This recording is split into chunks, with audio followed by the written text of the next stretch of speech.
Good morning dear friends. देखो अपन लोगों का सीक्वेंशियल सीरीज ये टॉपिक चालू था, तो उसके अंदर सीक्वेंशियल सीरीज के अंदर अपन लोगों का 6 से एक्सरसाइज हो गया था, दैट इज फॉर एपी। आज अपन लोग अभी रिमेनिंग टॉपिक कंप्लीट कर दे। इसके अंदर जो अब अपना जो बाकी रहेगा वो है ज्योमेट्रिक प्रोग्रेशन। आज से अपन लोग स्टार्ट कर रहे हैं ज्योमेट्रिक प्रोग्रेशन। तो ज्योमेट्रिक प्रोग्रेशन के अंदर अपन लोग देखते हैं, देखो जब अपन लोग एपी की बात करते थे तो उसके अंदर अपन लोग क्या करते थे, हर जो नया टर्म बनता था वो पुराने टर्म के अंदर कुछ न कुछ ऐड करके बनता था या फिर सब्ट्रैक्ट करके बनता था। मतलब 2 + 3 हो गया 5, 5 + 3 हो गया 8, 8 + 3 हो गया 11, 11 + 3 हो गया 14। मतलब हर नया टर्म कैसे आ रहा, पुराने टर्म के अंदर ऐड करके। इसको अपन लोग क्या बोलते थे, arithmetic progression. Arithmetically you are adding और subtracting something to get the new term of the sequence. Arithmetically you are adding और subtracting something to get the new term of the sequence. अब geometric progression की जब मैं बात करता हूं तो ज्योमेट्रिक प्रोग्रेशन के अंदर देखो एक रेशियो इन्वॉल्व रहता है। जैसे एग्जांपल अगर मैं बताऊं आपको 2, 4, 8, 16, 32, तो इसके अंदर 4 कैसे आया, 4 आया हुआ है फर्स्ट टर्म को 2 से मल्टीप्लाई करके। 8 कैसे आया हुआ है, 4 को 2 से मल्टीप्लाई करके। 16 कैसे आया हुआ है, 8 को 2 से मल्टीप्लाई करके। 32 कैसे आया हुआ है, 16 को 2 से मल्टीप्लाई करके। इसका मतलब यहाँ पे एक रेशियो कॉमन रहता है, कॉमन रेशियो की बात चलती है। जैसे 4/2 is equal to 2, 8/4 is equal to 2, 16/8 is equal to 2, 32/16 is equal to 2। मतलब क्या हो गया कि यहाँ पे रेशियो कॉमन रहता है, कॉमन रेशियो की बात यहाँ पे चालू है। और ये common ratio this is denoted by R. तो ज्योमेट्रिक प्रोग्रेशन के अंदर एक मल्टीपल रहेगा, वो आपको मल्टीप्लाई करना पड़ेगा प्रीवियस टर्म को, तो आपको सक्सीडिंग टर्म मिलने वाला है। तो सक्सीडिंग टर्म मिलने के लिए क्या होना चाहिए, सक्सीडिंग टर्म मिलने के लिए आपको प्रीसीडिंग टर्म को एक रेशियो से मल्टीप्लाई करना पड़ेगा। वो मल्टीप्लाई बाय 2 भी हो सकता, मल्टीप्लाई बाय 1/2 भी हो सकता है। जैसे मैं ये चीज को उल्टा कर देता, 32, 16, 8, 4, 2। अब यहाँ पे जो रेशियो है वो है 1/2। समझ में आ रहा है क्या आप लोगों को, यहाँ पे क्या हो गया रेशियो 1/2। तो ये भी जीपी है और ये भी जीपी है। तो सिंपल है एकदम। देखो ज्योमेट्रिक प्रोग्रेशन के लिए आपको सक्सीडिंग टर्म के लिए प्रीसीडिंग टर्म को कोई ना कोई रेशियो से मल्टीप्लाई करना पड़ेगा। वो रेशियो 2 भी दे सकता, 1/2 भी दे सकता, 4 भी दे सकता, 1/4 भी दे सकता, -4 भी दे सकता, -1/4 भी दे सकता। तो सिंपल टर्म्स में ज्योमेट्रिक प्रोग्रेशन के अंदर सक्सीडिंग टर्म लेने के लिए प्रीवियस टर्म को मल्टीप्लाई करना पड़ता कोई ना कोई रेशियो से। समझ में आ रहा क्या। अब ज्योमेट्रिक प्रोग्रेशन की अगर अपन लोग टर्म्स की बात करेंगे तो देखो इसके जो जनरल टर्म्स है ज्योमेट्रिक प्रोग्रेशन के वो रहते हैं general terms of geometric progression AR square, AR³ and so on. तो इसके अंदर this A represents your first term. समझ में आ रहा, ये होगी सक्सीडिंग टर्म्स में, this is your A, first term is equal to A। अब यहाँ पे कॉमन रेशियो की बात आती है। जैसे यहाँ पे एपी में कॉमन डिफरेंस रहता था, यहाँ पे कॉमन रेशियो है। कॉमन रेशियो कैसा रहेगा, common ratio is equal to, इसको टर्म्स को suppose this is T1, T2, T3, T4। Common ratio is equal to T2/T1, मतलब AR/A is equal to R। T3/T2 that is AR²/AR is equal to R। तो कॉमन रेशियो यहाँ पे क्या है, R। कॉमन रेशियो क्या है यहाँ पे, R। और यहाँ पे फर्स्ट टर्म क्या है, A। समझ में आ रहा। और इस सीक्वेंस की एन टर्म Tn क्या रहेगा, Tn is equal to AR⁻n-1।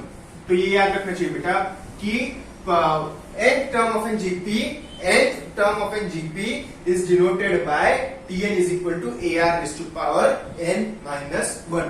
Tn is equal to AR⁻n-1. Tn is the nth term of the GP, where A stands for first term, R stands for common ratio. A stands for first term, R stands for common ratio. Therefore, Tn is equal to AR⁻n-1. समझ में आ रहा है कि Tn is equal to AR⁻n-1। अपन लोग book में एक example लेते हैं।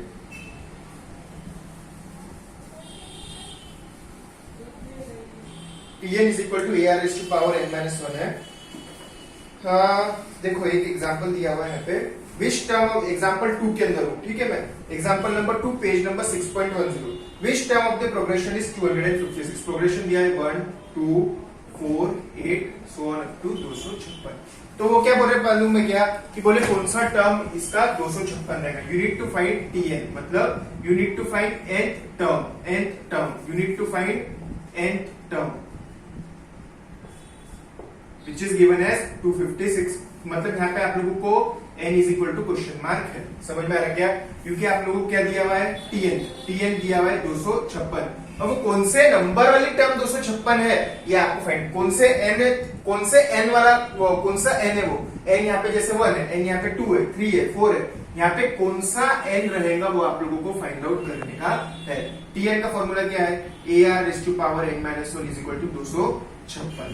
a कितना है बेटा 1, r कितना है? r is equal to 2 upon 1 is equal to 2, r is equal to 4 upon 2, एक बार और कंफर्म कर दो 2, तो 2 raised to power n minus 1 is equal to 256। क्या 256 भी 2 के कुछ इसमें बैठता क्या? हाँ देखो 2 के अगर मैं सीरीज बताऊं तो 2 का डबल हो गया 4, 4 का डबल 8, 8 का 16, 8 का 16, 16 का 32, 32 का 64, 64 का 128 और 128 का डबल 256। मतलब 1 2 3 4 5 6 7 8, तो 1 into 2 raised to power n minus 1 is equal to 2 raised to power 8। अब इसको कैसे सॉल्व करना? 2 raised to power n minus 1 is equal to 2 raised to power 8। Therefore n minus 1 is equal to 8 and n is equal to sorry n minus 1 is equal to 8 and n is equal to 9। समझ में आ रहा क्या? तो n जब आपका 9 रहेगा तो आप लोगों को यहाँ पे 256 मिलने वाला है। ठीक है क्या? तो the 9th term of GP is 256। 9th term of the GP is 256। आगे का प्रॉब्लम देखते हैं अपन लोग। एकदम इजी है, सिंपल फॉर्मूला है। Tn is equal to AR raise to power n minus 1। Tn is equal to AR raise to power n minus 1। अब देखो यहाँ पे एग्जाम्पल नंबर 1 दिया हुआ है पेज नंबर 6.10 के ऊपर। Insert 3 geometric means between 1/9 and 9। इसके बीच में आप लोगों को 3 ज्योमेट्रिक मीन इंट्रोड्यूस करने के है। अब क्या बोल रहे हो? 3 ज्योमेट्रिक मीन आप लोगों को इसके बीच में इंट्रोड्यूस करने के है। पहली बात, जब मैं 3 ज्योमेट्रिक मीन इसके अंदर इंट्रोड्यूस कर दूंगा, insert 3 geometric means between 1/9 and 9, तो टोटल नंबर ऑफ टर्म्स कितनी हो जाएंगी? 1 2 3 4 5, n हो गया 5। a है दिया हुआ आप लोगों को 1/9। अब अपने को फॉर्मूला इस्तेमाल करने का ये Tn is equal to AR raise to power n minus 1। Tn कितना दिया हुआ है? n टर्म कौन सी है? 9। a कितना है? 1/9। r पता है क्या? नहीं। n कितना है आप लोगों के पास में? 5 minus 1 4। Therefore 81 is equal to r raise to power 4। समझ में आ रहा है क्या? 81 is equal to r raise to power 4। और आपको मालूम है 3 raise to power 4 is 81। Therefore r is equal to 3, क्योंकि ये 3 raise to power 4 is equal to r raised to power 4 and therefore r is equal to 3। समझ में आ गया कि आप लोगों को? देखो बुक में भी आया हुआ है r is equal to 3। अब क्या करने का है? बस टर्म निकालने का है। तो फर्स्ट टर्म कितने आगे देखो, a which is equal to t1 is equal to 1/9। t2 कैसा रहेगा आप लोगों को? अब t2 कैसे मिलेगा आप लोगों को? देखो t2 और t1 के अंदर फर्क इतना रहना चाहिए कि यू ऑल नो कि t2 upon T1 should be equal to 3। Common ratio कितना है? 3। T2 पता है क्या? नहीं। T1 पता है क्या? 1/9 और यहाँ पे 3। Therefore T2 is equal to 3 into 1/9। T2 is equal to 1/3। समझे क्या आप लोगों को कि T2 अपॉन T1 कितना रहता? 3। T2 पता नहीं है, T1 पता है 1/9, तो आपको T2 मिल गया 1/3। समझ में आ रहा क्या? इसी तरीके से आप T3 भी निकाल सकते हैं। आपको मालूम है T3 अपॉन T2 क्या रहना चाहिए? T3 अपॉन T2 क्या रहना चाहिए? 3। T3 अपॉन T2 क्या रहना चाहिए? 3। T3 T2 है 1/3, यहाँ पे आ गया 3। T3 is equal to 3 into 1/3 that is equal to 1। ये आ गई आप लोगों की टर्म 1। अब T4 upon T3 is equal to 3। T4 है पता नहीं, T3 1 है, यहाँ पे 3 आ गया, T4 इज इक्वल टू 3। तो ये आ गई आप लोगों की 3। और आप लोग देख रहे होंगे सब में जो रेशियो है 3 है। तो therefore first GM is 1/3, second GM is 1 and third GM is 3। समझ में आ गया, एकदम इजी था। उसके बाद में अपन लोग देखते हैं example number 2।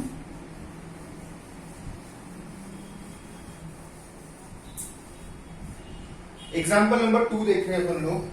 Find GP where fourth term is 8। Find GP where fourth term is 8, मतलब T4 is equal to 8 and T4 is 8 and T8 term is 128 by 625।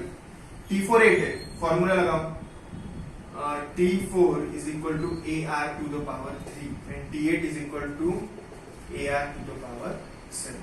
दोनों को डिवाइड करेंगे, T8 divided by T4, AR to the power 7 upon AR cube is equal to 128 upon 625 divided by 8।